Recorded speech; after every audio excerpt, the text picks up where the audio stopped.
part of this, I'm going to consider these spin boxes here, and what I need to do is to, when these are adjusted, grab the new value, pass it into my GL window, store the values, and then indicate that we need to update and do some drawings. So I'm going to have adding quite a bit of code here to start with. So the first thing I'm going to do is I'm going to switch through to my glwindow.h class, and I'm going to add some attributes. I'm going to add brief, and first off I'm going to have to add in my NGL vector to include ngl/vector.h, and I'm going to add 3 vectors to store my data. So I'm going to add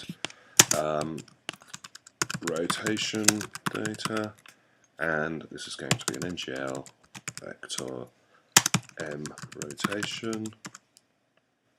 I'm going to add brief scale data, NGL vector scale, and finally position data, and that will be an NGL vector m position, like that. And I'll go into my constructor, set these to the default values that are in the UI when the program starts up, so everything's correct. So m rotation equals 0.0. There's an overloaded constructor, copy constructor, say 0.0, set all the parameters to 0. M scale equals 1.0, so it's going to set all the values to 1, and m position equals 0.0, like that. Next, in my draw method, I'm actually going to set these parameters in the transform stack, and we then use the transform stack here in this case. So what I'm actually going to do to make it slightly more user-friendly from the point of view of if I want to draw more objects later, is go m transform stack dot push transform, which will push the transform stack. What I tend to do is to use braces to delimit my push and pop transforms. It just makes it easier to visually see what we're doing, and I'll add a pop transform there. So basically what I'm going to get there is my push, my pop of my transform stack ready to be used. And before I load these parameters to the shader, what I need to do is to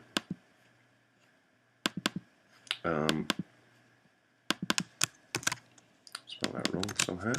There we go. What I need to do is to set the parameters for the scale, the translate, and the rotate. Then those values will get loaded to the matrix, the model matrix there. So to do that, m underscore transform stack dot set, and you can see that we've got methods for all of these. So set position m position, m transform stack dot set scale. Doesn't matter which order these are done in because they're all computed once we actually make a call to the grabbing the matrix values to load to the shader. So they're always predefined in a set way. It doesn't matter which way we do this. So, and finally I'll set rotation and rotation like that. And if I run that, we should see no effect from this at present because it's the same default values that are in the UI. So next what I'm going to do is to write 3 slots in here, and we'll start by doing the rotation values. So void set X rotation, and this is going to take, because it's a double spin box, a double, and we'll call that X like that, and we will then wire that up to a slot. Now while we're here, I'm just going to implement all three. Brief, set the X rotation value, param in X the value to set. So set X rotation. What I'll do next is paste those a few times. X, Y, Y, and Z there. I want to do Z there, Z there, and I will just copy those elements into my GL window, and we will implement the code. So first thing I need to do is to add my GL window like that, line them up, open close brace, like that, GL window, oops, window,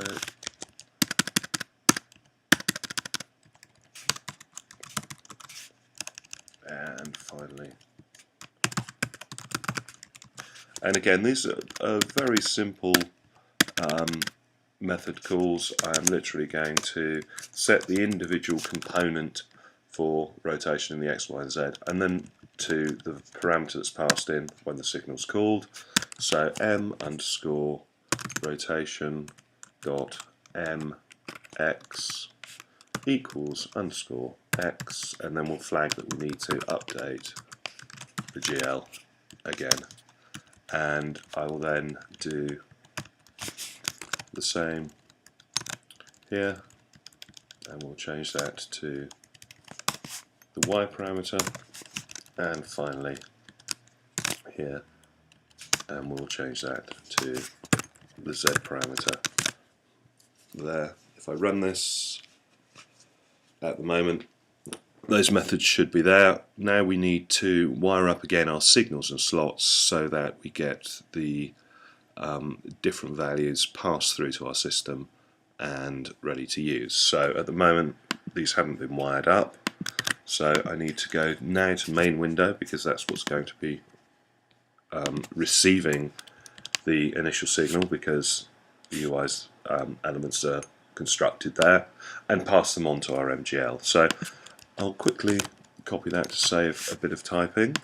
What we've got here is the element we want to change, which in this case is M rotation X there. I'll just copy that through, go to my main window, so M rotation X. Now the signal that is called from this, we can actually determine what signals are there. If we look at our element here, there is, as part of the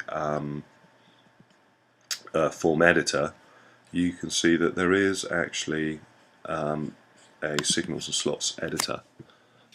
We just have to find the correct button. Oh, there it is, signals and slots editor. So if I choose plus there, we can choose our object that we want to send. So in this case, M rotation X, the signal, and we can look at what signal value is there, and the one we want is value changed double.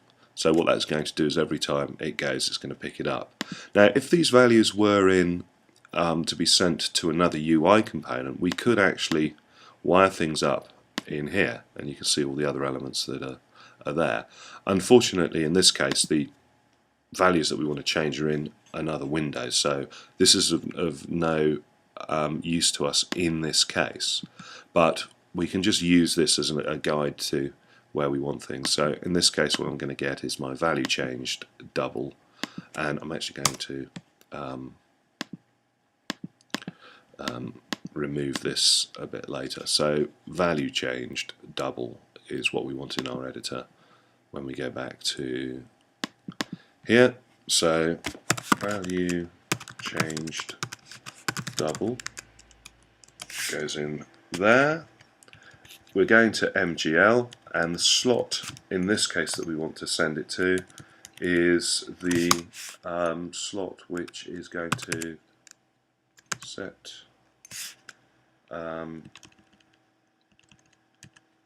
X rotation there. We're now going to add Y and Z, so X, Y, Z, and still value changed. It's going to MGL, and we go Y and Z there. So you can see that value change is passed to double, this is passed to double. We're allowed to do that because they've both got the same value set. And if this has now worked, we should be able to, yes, rotate our teapot, and you see that as the values change, they're being sent to our rotation, and it works very easily there. Now, I'm just going to quickly demonstrate, because what we're going to do now is to implement the next one, which is the scale. So we've got M scale X, M scale Y, M scale Z. So if I briefly paste in main window here, I'm going to copy those. We have to wire up for everyone. So if I now say scale X, scale Y, and scale Z here, and what I'm going to wire them up to are slots in GL window eventually, which is going to be set X scale, set Y scale, and set Z scale here. Now if I run this now, these methods here don't actually exist. However, the program still works. We've still got our rotations there, but you see the scale isn't actually doing anything. Now this is working because it's a runtime connection, and what we should see in here is the error messages from the Qt subsystem that's saying no such slot, set scale, sender is from here. So it's trying at runtime to connect those, but as they don't exist, it doesn't do it. So it means our program can still compile and run, it's just that runtime it can't connect the signals together. So it's actually quite advantageous when we're developing our programs. So all we need to do now is go to our GL window, and what I'm going to do is to implement these ones here, and what I should be able to do is highlight those elements there, find rotation, replace with scale, replace all of those, so it's got the scale, X scale, Y scale, and Z scale. I did actually forget to copy those bits there, so let's put that in there, just change it to scale.